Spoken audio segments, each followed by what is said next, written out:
నమస్కారం. నేను doctor Sravani, blood bank medical officer, GGH Siddipet. ఈరోజు మార్నింగ్ వర్కర్స్ అసోసియేషన్ వాళ్ళు, మన సిద్దిపేట వాళ్ళు స్వచ్ఛందంగా రక్తదాన శిబిరం అరేంజ్ చేశారు.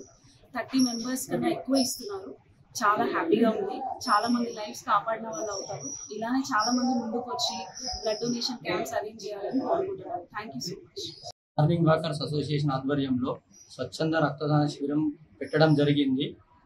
రక్తదానం చేయడం వల్ల ప్రతి ఒక్కరికి మళ్ళీ కొత్త రక్తం వస్తుంది.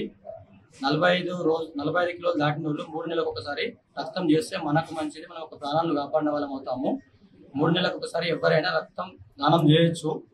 దానివల్ల మనకు కొత్త రక్తం వస్తుంది, ఇంకొకరి ప్రాణాలు కాపాడిన వాళ్ళం అవుతారని చెప్పని మేము ఈరోజు ఈ క్యాంప్ పెట్టడం జరిగింది. మేము అంతకుముందు కూడా చాలా కార్యక్రమాలు మంచి కార్యక్రమాలు చేశాము. మున్ముందు కూడా ఇంకా మంచి కార్యక్రమాలు మా సభ్యుల సహకారంతో చేస్తాము. మళ్ళీ ఈరోజు మాది మొదటి వార్షికోత్సవం సందర్భంగా ఈ రక్తదాన శిబిరం పెట్టడం జరిగింది. ముందు కూడా దీన్ని ప్రథమ వార్షికోత్సవం అది. ముందు కూడా దీన్ని ఇంకా కంటిన్యూ చేసుకుంటా మంచి కార్యక్రమాలు చేసి మా సభ్యుల సహకారంతో ఇంకా మంచి కార్యక్రమాలు చేస్తామని చెప్పి తెలియజేస్తున్నాం. మరిన్ని వీడియోస్ కోసం ఛానల్ ని సబ్స్క్రైబ్ చేయండి. లేటెస్ట్ అప్డేట్స్ కోసం వాట్సాప్ ఛానల్ ని ఫాలో చేయండి. అండ్ లింక్ డిస్క్రిప్షన్ లో ఉంది.